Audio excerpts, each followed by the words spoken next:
saya nggak tahu datanya secara pasti ya. Tapi yang saya tahu memang mereka sangat aktif komunitas Muslim Indonesia yang ada di Jepang, bukan hanya di Yokohama, tapi di Jepang itu cukup aktif. Banyak sekali ngundang para ustadz, teman-teman juga untuk diundang ke sana untuk sharing satu sama lain, sharing ke teman-teman yang ada di Jepang gitu ya.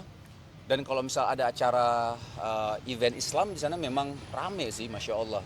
Karena memang kita nggak bisa pungkiri ya ketika mungkin orang-orang Indonesia yang ada, khususnya Muslim memang yang ada di Jepang, ketika ada satu event Indonesia kayaknya kan kangen ya, sekalian mungkin silaturahmi satu sama lain, terus lihat eventnya, dan banyak hal sih yang didapatkan ketika di event tersebut gitu loh.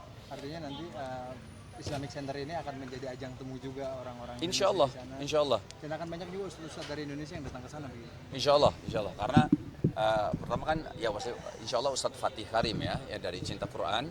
Terus kemarin Kohden Muslim udah datang ke sana juga, tapi kan masih tanah kan. Dan harapannya adalah ketika banyak yang hadir nanti makin banyak juga semangat umat Muslim yang ada di Jepang untuk bisa memakmurkan Islamic Center yang ada di Jepang sih, insya Allah. Mas Wisnu, kemarin kan waktu itu subhanallah saat meresmikan mengazankan sempat menangis seperti apa sih? Ya terharu aja sih sebenarnya ya, terharu lebih ke karena kita kan nggak ada yang tahu ya amalan kita yang mana nih yang bisa membawa kita ke surganya Allah gitu ya. Jadi terharu aja setiap langkah yang dilakukan sana. Saya juga banyak bilang terima kasih sama Ustadz Fatih. Ustadz Fatih makasih ya udah ajak untuk bisa bisa membersamai kebaikan ini di Jepang gitu. Kan maksudnya kalau misalnya banyak yang mualaf di Jepang kan itu kan pahalanya insya Allah terus mengalir buat kita juga gitu loh ya.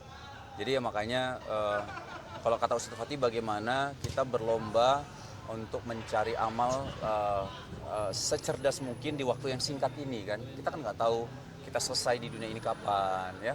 Ada yang muda sudah, ada yang muda meninggal, ada yang tua, tapi kita nggak tahu kan umur kita sampai kapan. Jadi kata Ustadz Fatih, ayo kita beramal cerdas di waktu yang singkat ini. Jadi salah satu yang mungkin amalan kita yang terus akan mengalir adalah salah satunya adalah masjid ini. Kan misal kita meninggal, terus kita ada yang sholat di situ, ngaji di situ, dapat ilmu di situ. Insya Allah mudah-mudahan pahalanya itu mengalir. Jadi kebawa perasaan jadinya, jadi terharu. Maksudnya aku mau sedikit soal Marwah FC. Kabarnya Marwah FC ini ada setoran surat kayak sebelumnya ini. Kalau kemarin memang ada setoran, ada tugas sebenarnya dari Habib Utsman bin Yahya. Jadi lebih untuk, kalau misalnya Habib sih sebenarnya lebih untuk yang setahu saya memang untuk bagaimana anak-anak dekat sama Quran sih sebenarnya. Jadi ayo udah ngaji belum, store ya gitu. Kalau store tuh biasa store di grup kita.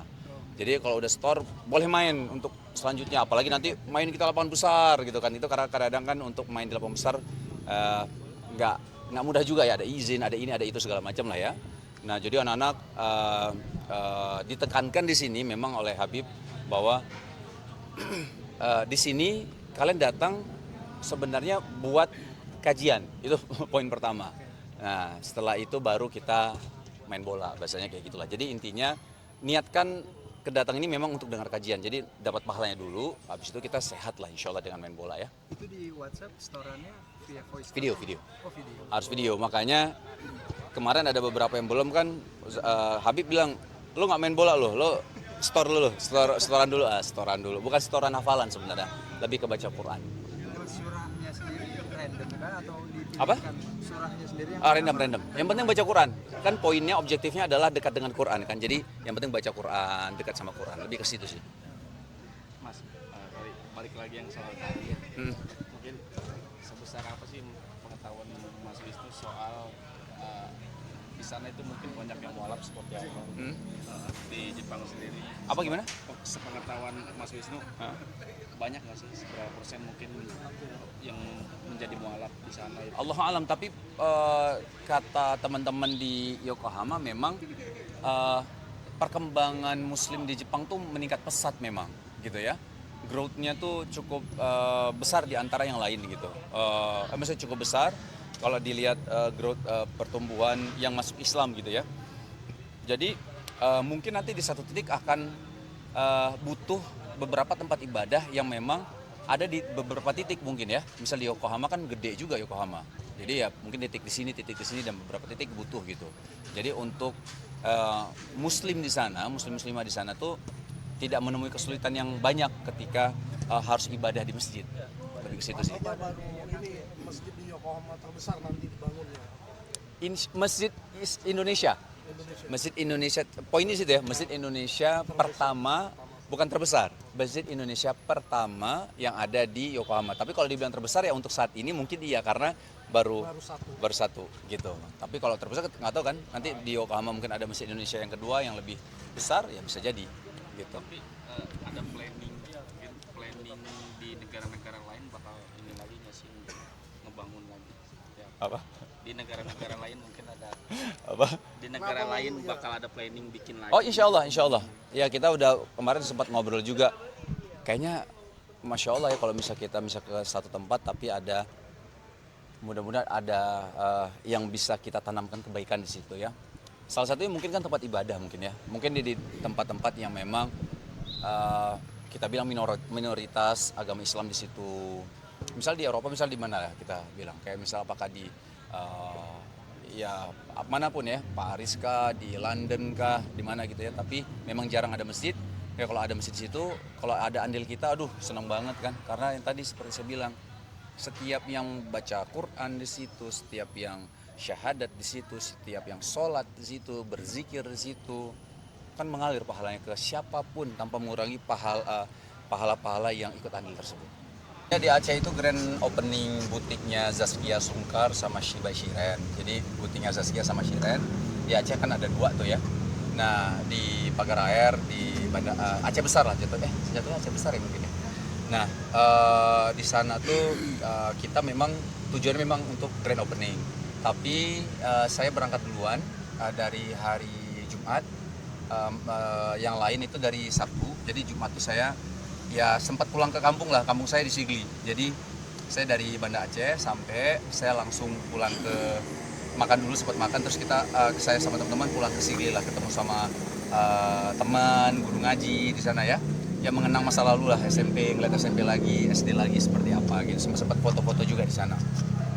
Nah, terus ya kalau udah di Aceh itu kurang lengkap kalau kita nggak wisata kuliner. Jadi di sana kita tuh makan ada namanya sirbuh namanya. Sirbuh itu ada satu makanan khas Aceh, ya ada yang digoreng, ada yang direbus. Kita makan, alhamdulillah Kia, Irwan, Shiren suka dengan makanan-makanan Aceh. Kita makan burung dara di Daus, ada nama restoran di Aceh lah. Terus ada yang makan mie Aceh juga. Terus kita makan seafood di Lampu U, ada Lampu U itu di pantai di Aceh. Ya pokoknya lebih banyak wisata kulinernya sih setelah grand opening. Udah berapa lama Bang nggak pulang kampung? Lupa deh ya saya, mungkin setahun kali ya, setahun ya. Kalau nggak salah setahun yang lalu deh. Nostalgia kembali, memori nggak sih Bang? Maksudnya sedih nggak sih pas nyamperin tempat-tempat sejarah kamu dulu, mungkin mengenang masa-masa? Iya kangen aja, apalagi waktu di masjid itu ketemu sama guru ngaji dulu waktu SD gitu ya. Wah, yang ngobrol lah, kangen-kangenan, kita ngobrol ya, cerita waktu itu masa lalu seperti apa, sekarang kayak gimana perkembangan masjid di remaja masjid. Waktu itu kan ikut remaja masjid ya waktu di Sigli itu ya. Ya banyak ngobrolnya sih, kangen dan banyak cerita yang kita ingat karena kan sama teman-teman kan bareng-bareng waktu di Siglinya tuh bareng teman-teman yang satu SD dan satu SMP. Jadi banyak cerita-cerita dulu yang kita coba kita angkat lagi gitu. Anak-anak juga diajak nggak sih Bang kemarin pada saat pulang kampung? Anak-anak nggak diajak karena memang Shiren bilang karena kita kan tujuan di sana kan grand opening ya, kerja lah bahasanya gitu ya. Nah jadi memang nggak diajak dulu biar fokus untuk kerjaan di sana. Tapi nanti insya Allah sih karena saya juga nggak bilang ke Adam kalau ke Aceh karena Adam udah pengen banget. Abi pengen ke Aceh dong, pengen ke Aceh. Jadi waktu keluar waktu pergi saya bilang sama Adam, Abi ke luar kota ya nak ya, gitu ya. Tapi nggak bilang ke Aceh gitu. Jadi tapi nanti kalau liburan insya Allah sih ingin ajak anak-anak ya keluarga lah kita pergi ke Aceh mungkin dalam waktu yang ya mungkin seminggu atau 5 hari mungkin ya insya Allah. Kalau untuk anak-anak mungkin pulang kampung kapan tuh Bang? Pulang kampung ya? Belum pernah belum pernah. Kalau keluarga kan semua yang lengkap belum pernah. Lu mengenalkan kampung halaman Aceh gitu kepada anak-anak seperti apa sih Bang? Apalagi cerita kayak misalnya kayak kita kan ngobrol sama anak-anak, misalnya Adam, Abi itu dulu tinggalnya di Sigli, itu ibu kotanya Pidi gitu ya, dari Banda Aceh, ibu kota dari Nanggur Aceh Darussalam itu Banda Aceh itu menuju kampung Abi itu perlu waktu 2 jam, jadi kayak cerita di Sigli itu belakang rumah Abi itu pantai, jadi cerita, jadi kebayang sama Adam gitu, oh Abi dulu kayak gini ya, oh Abi loncat dari jembatan, mandi di kali gitu, jadi biar dia kebayang dulu, jadi makanya dia pengen kan, Abi ajak Adam dong ke Aceh, Adam tuh pengen main di pantai, pengen kayak gitu. Makanya waktu saya sempat ke Aceh pulang, saya nggak ajak anak-anak, saya sempat, nggak lama sih, saya baru pulang mungkin 3 bulan yang lalu. 3 bulan yang lalu, saya cek kondisi di sana, Bib, ya, siap, ya Bib. Cek kondisi di sana duluan, setelah itu Adam bilang, Abi kok kenapa ngajak Adam ke Aceh, Adam pengen, makanya waktu kerjaan kemarin saya tanya sama Shiren, saya mau ajak anak-anak nggak ke Aceh. Shiren bilang jangan deh, biar kita fokus dulu deh kerja, nanti kalau liburan baru kita ajak anak-anak ke Aceh.